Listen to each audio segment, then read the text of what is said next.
उत्तर प्रदेश कांग्रेस अध्यक्ष जीतू पटवारी नेता प्रतिपक्ष उमंग सिंघार ने मंच से भाजपा पर तीखा हमला बोला। बैतूल में कांग्रेस एकजुट हुई और भाजपा को खुली चुनौती दे रही है। शिवाजी ऑडिटोरियम में आयोजित जनसभा में कांग्रेस नेताओं ने आरोप लगाया कि लोकतंत्र को कुचला जा रहा है और भाजपा चुनाव जीत नहीं रही बल्कि चुरा रही है। प्रदेश अध्यक्ष जीतू पटवारी ने मंच से गरजते हुए कहा कि देश में वोट चोरी का खेल चल रहा है, लोकतंत्र की हत्या हो रही है। भाजपा सरकारें गठबंधन के सहारे चल रही है और मोदी सरकार बैसाखी पर टिकी है। वहीं नेता प्रतिपक्ष उमंग सिंघार ने दावा किया कि मध्य प्रदेश में 2 महीने में 16 लाख फर्जी वोट जुड़े हैं, जहां भाजपा हारी या वोट बढ़ाकर जीत दिलाई गई। सभा में पूर्व मंत्री सुखदेव पासे ने भी भाजपा पर हमला बोला। उन्होंने कहा कि किसान कर्ज में डूबा है, आत्महत्याएं बढ़ रही हैं और भाजपा नेता सरपंचों से कमीशन ले रहे हैं। बंधु, सम्मानित हमारे अध्यक्ष जी, सम्मानित पांसे जी, हमारे सम्मानित नए नियुक्त जिलाध्यक्ष, बैतूल आज वोट चोर गड्डी चोर को लेके हम लोग आज आए इस यात्रा में। निश्चित तौर से जिस प्रकार से प्रदेश अध्यक्ष का जिला है, किसानों ने जिस प्रकार से कहा है कि हमें खाद नहीं मिली समय पर, बिजली के स्मार्ट मीटर लग रहे हैं, तो भारतीय जनता पार्टी के अगर प्रदेश अध्यक्ष की यह स्थिति है, कह सकते हैं कि पूरे प्रदेश के अंदर क्या स्थिति है। तो मैं समझता हूं कि भारतीय जनता पार्टी को जो पूरे प्रदेश के अंदर जिस प्रकार से युवा बेरोजगार हो रहे हैं और जिस प्रकार से किसानों की परेशानी है, लाठियां चल रही किसानों पर, पिछड़ों को आरक्षण नहीं मिल रहा, इसको लेकर सरकार को विचार करना चाहिए, तत्काल कदम उठाना चाहिए। और सरकार चर्चा से भागती है विधानसभा के अंदर। आपने देखा विधानसभा में किस प्रकार से महत्वपूर्ण मुद्दों पे सरकार चर्चा नहीं कराई। तो सरकार का मैं ये कहना चाहता हूँ कि सरकार अपना जनता का विश्वास खो चुकी है।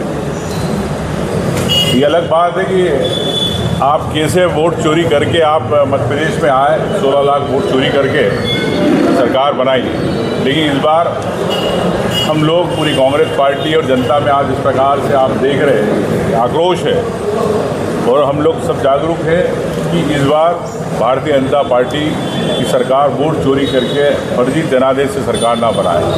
इसी तारतम्य में आज इस कड़ी में आज जिले का दौरा किया। तो मैं समझता हूँ कि भारतीय जनता पार्टी अब सिर्फ और सिर्फ, जैसे हमारे अध्यक्ष जी ने भी आज कहा कि कमीशन की सरकार हो गई, कमीशन की सरकार जनता का विश्वास खो चुकी है। धन्यवाद। आपने कहा है कि शराब और उसके भीतर आपने कहा कि मंत्रियों को हटाया जाना चाहिए। संजय पाठक की देखिए, ऐसा है कि चाहे संजय पाठक हो, चाहे गोविंद राजपूत हो, चाहे विश्वास सारंग हो, चाहे आपके विजय शाह हो, जगदीश देवड़ा हो, ऐसे कई मंत्री हैं जिन पे भ्रष्टाचार के आरोप भी लगाए, प्रमाण के साथ भी हमने दिए, लेकिन ना सरकार को हटाना चाहती है। तो इससे स्पष्ट है कि भारतीय जनता पार्टी ने भ्रष्टाचार को भ्रष्टाचार बना दिया। लेकिन कांग्रेस पार्टी की ओर से मैं ये कहना चाहता हूँ, कांग्रेस पार्टी सड़क से लेकर सदन तक हम लोग पूरी तरह लड़ाई लड़ रहे हैं। इस लड़ाई को जनता की लड़ाई के रूप में आने वाले समय पे करेंगे। अभी जैसा गवर्नमेंट से आप आए तो गवर्नमेंट की स्थिति कैसी है और उस पर टोल जो वसूला जा रहा है?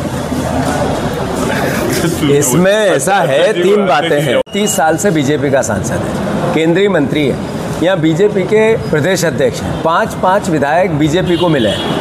आप देखो कि बैतूल की जनता ग्रसित है टोल से, इस और कौन से टोल से जहाँ रोड नहीं। एक बहुत बड़ा पेंच इसलिए नहीं बन पा रहा है कि भारतीय जनता पार्टी की सरकार पास में नितिन गडकरी का जिला है जो केंद्रीय सड़क परिवहन मंत्री है।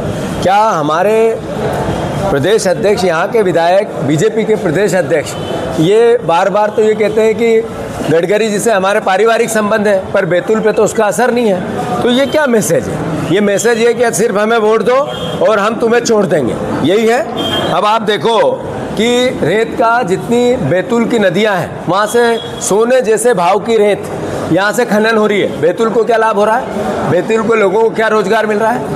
मैं आपसे ये पूछना चाहता हूँ कि जब हम नशे की बात करते हैं तो क्या बैतूल में गली गली में अवैध नशा नहीं बिक रहा है? अभी विश्वास सारंग का, आदरणीय प्रहलाद पटेल जी का, आदरणीय जो वित्त मंत्री है देवड़ा जी का, तीनों के ड्रग्स माफियाओं के साथ फोटो आए। और बीजेपी अगर इनको सुरक्षा नहीं दे रही है ड्रग्स माफियाओं को, तो कौन दे रहा है? तो बेसिक कंसेप्ट ये है कि भारतीय जनता पार्टी को जो चोरी से इन्होंने सरकार बनाई, उसकी हद दर्जे की हरधर्मिता कर रही है। अभी उमंग सिंघार जी ने कहा कि हमने प्रमाण दिए कि जो हमारी कांग्रेस से उधर चले गए परिवहन मंत्री आदरणीय गोविंद राजपूत जी, वो 1 मिनट भी पद पे नहीं रह सकते, पर भ्रष्टाचार भी करेंगे और छाती पे मूंग भी दलेंगे। ऐसे ही अभी एक संजय पाठक का केस आया, ऐसे ही और विजय शाह ने कितना बड़ा अपराध किया, कितना बड़ा पाप किया, एक फौजी को किस तरीके से अपमानित किया। तब बीजेपी को, हमारे आदरणीय प्रदेश अध्यक्ष बीजेपी के, उनको ये समझ नहीं आया कि इनका विरोध करना चाहिए। अरे नरेंद्र मोदी जी की मां पर किसी ने टिप्पणी की, उसकी जितनी निंदा करो कम है, कानून को उसको सजा देना चाहिए। हम सामाजिक बहिष्कार करते हैं उसका, हमें पता ही नहीं कौन है वो बीजेपी का कार्यकर्ता निकला, पर पूरे देश में, प्रदेश में तांडव मचा रहे हैं, ये पुतले जला रहे हैं, राहुल गांधी के पुतले जला रहे हैं। अरे मोदी जी, एक किसी भी बहन का, किसी भी माँ का, किसी भी महिला का कोई अपमान करे, भारत की संस्कृति नहीं है ये। हम आपके साथ हैं इस मामले में। पर आपने राहुल गांधी जी की माता के लिए क्या कहा था कि एक विदेशी विधवा, ये सम्मान था, जर्सी गाय, ये सम्मान था, ये 50 करोड़ की गर्लफ्रेंड, ये सम्मान था, ये सुरपंखा, ये एक महिला सांसद के लिए मोदी जी ने संसद में कहा, ये सम्मान था।